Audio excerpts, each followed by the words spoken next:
Hi boys and girls, welcome to lesson 10.3. Today we're going to be talking about customary units of weight. When we're talking about weight, we're talking about how heavy something is.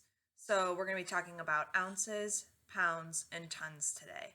Ounces are our smallest unit that we're going to talk about, pounds are in the middle, and then tons are our biggest unit. We use tons when we're thinking about things like cars and trucks. So I have a couple problems to get us started.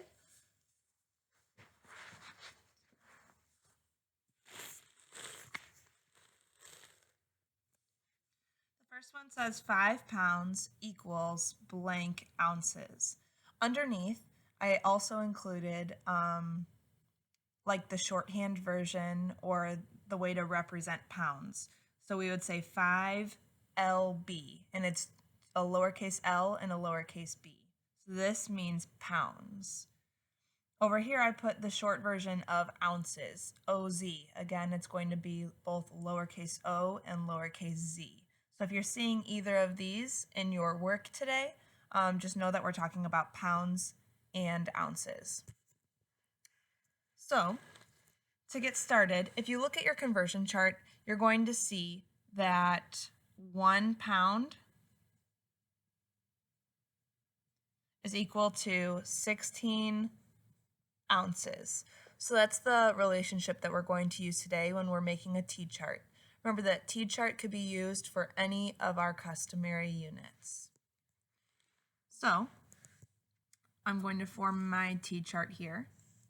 I'm going to put LB for pounds and OZ for ounces. We want to go all the way to 5 pounds. So 1 pound is 16 ounces. So 2 pounds would be 16 plus 16, or 16 2 times. So I'm going to do repeated addition for this one. 6 plus 6 is 12. 1 plus 1 plus 1 is 3. So 2 pounds is 32 ounces. 3 pounds then would be adding another 16. That looks like it's 48 ounces. I'm going to have to keep turning it. 4 pounds would be another 16 ounces. 8 plus 6. 8, 9, 10, 11, 12, 13, 14. 4, 5, 6. And then 5 pounds would be another 16.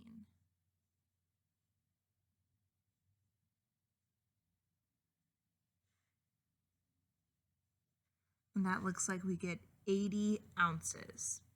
So if I go back to the top and look at my question, 5 pounds is equal to 80 ounces. And I could either write 80 ounces or 80 OZ, which is the short version of ounces. If we look at the next problem, this one is working in the opposite direction. This time we don't know the pounds, and we do have the ounces. So we need to use the ounces in order to figure out the pounds. Again, it's the same relationship, so it's going to be 1 pound is equal to 16 ounces.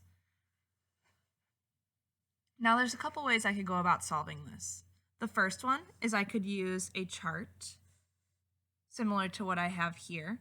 So I could start by doing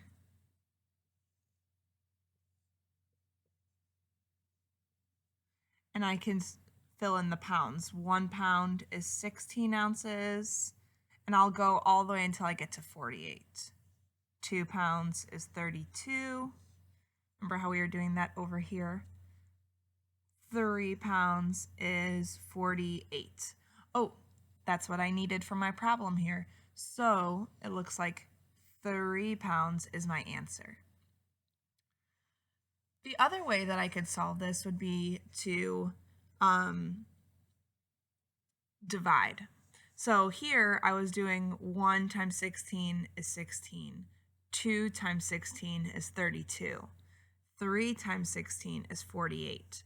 So instead, I can do 48 ounces divided by 16, and that would give me 3 pounds as my answer.